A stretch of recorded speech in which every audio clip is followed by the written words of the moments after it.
Bismillahirrahmanirrahim. Di dalam kitab Usulul Kafi, kitab ini disusun oleh Thiqatul Islam Al-Kulaini, salah satu ulama Imamiyah, yang diterbitkan oleh Muassasah Al-A'lami, cetakan pertama pada tahun 2005 Masehi atau 1426 Hijriah, pada halaman 672.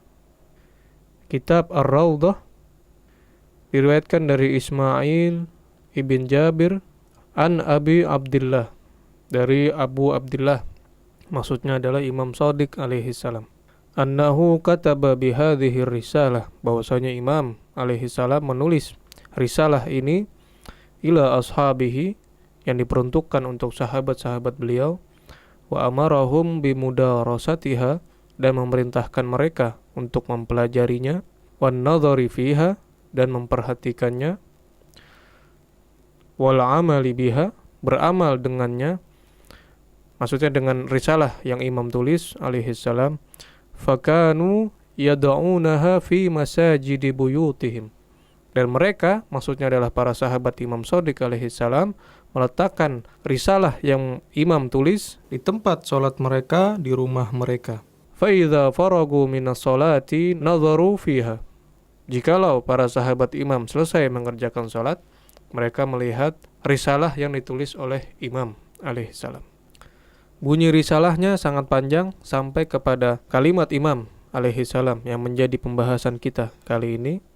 Pada halaman 675, Imam Shadiq alaihi salam berkata, waqad yambaghi lakum an ta'lamu, sudah sepantasnya kalian mengetahui, hadda sabbihim lillah, batasan cacian mereka kepada Allah.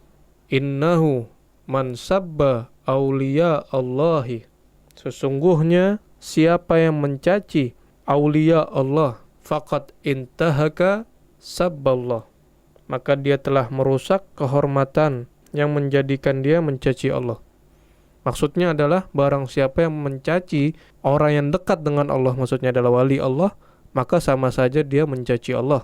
Wa man adzlamu indallahi mimman istasabba lillahi wa li auliyaillah, adakah yang lebih zalim di sisi Allah bagi yang menjadikan Allah dan para walinya dicaci. Famahlan mahlan, tenanglah.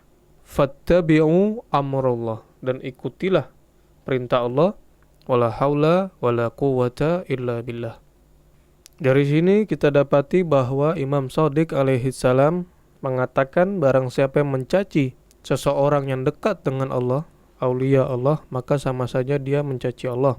Jikalau ada yang mengatakan bahwa riwayat yang dinukil dari kitab Ushulul Kafi ini dhaif karena ada perawi yang bernama Muhammad bin Sinan, sekarang kita lihat apa komentar Allamah Al-Majlisi tentang sosok Muhammad bin Sinan dalam riwayat ini.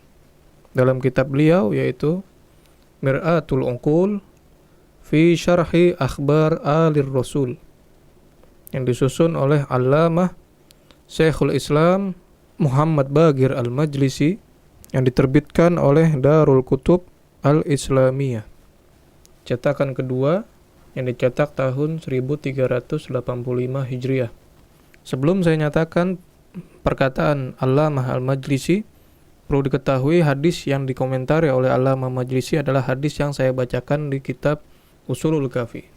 Kita lihat, Ismail bin Jabir an Abi Abdullah, dari Imam Shadiq, annahu kataba bihadhihi risalah ila ashabihi, riwayat yang telah saya bacakan tadi. Komentar Allamah Al-Majlisi, al-hadithul awal, hadis yang tadi, rawahu bisalasati asanid, Muhammad bin Ya'qub Al-Kulaini, penulis kitab Ushulul Kafi, meriwayatkannya dengan 3 sanad, 3 jalur periwayatan. Awaluha majhul, jalur periwayatan pertama majhul, artinya tidak dapat dijadikan hujjah. Wa thaniha dhaif, jalur periwayatan yang kedua dhaif, indal qaum, di sisi para ulama. Bi ibn Sinan, karena ada Muhammad bin Sinan, wa indi mu'tabar, sedangkan dalam pandanganku dia dapat diterima hadisnya. Kemudian kita lihat pada halaman 16, Allamah Al-Majlisi memberikan keterangan atas hadis tersebut. Beliau berkata, in syatamukum la tasubbu a'immatahum. Jikalau mereka mencaci kalian, janganlah kalian mencaci imam-imam mereka. Allamah Al-Majlisi memberikan keterangan atas perkataan Imam Shadiq alaihi salam. Fa innahum yasubbuna a'immatakum. Kemudiannya nantinya mereka akan mencaci imam-imam kalian. Nah, jikalau kita mencaci maki imam atau orang yang dianggap suci oleh kelompok lain, maka kelompok lain juga akan mencaci apa-apa yang kita anggap suci. Maksudnya seperti itu perkataan Imam Shadiq menurut Allamah Al-Majlisi. Oleh karena itu Al-Quran datang kepada kita untuk mengajarkan bagaimana cara dialog dengan orang lain. Allah Subhanahu wa taala berfirman, "Ud'u ila sabili rabbika bil hikmati wal mau'izatil hasanah."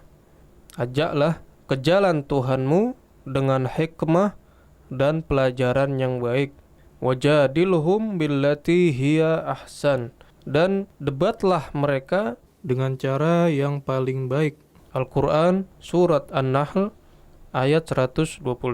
Kesimpulan, sesungguhnya kelompok pecinta keluarga Nabi Shallallahu Alaihi Wasallam ketika memulai mencaci dan menghina kesucian kelompok lain, maka kelompok lain pun akan melakukan hal yang sama, sehingga tanpa disadari bahwa pecinta keluarga Nabi Shallallahu Alaihi Wasallam tersebut sedang mencaci maki para imamnya dan menyalahi metode Al-Quran. Karena itu bagi siapapun yang merasa mencintai Nabi Shallallahu Alaihi Wasallam dan keluarganya, hendaknya menghentikan cacian, hinaan terhadap hal-hal yang disucikan oleh kelompok lain.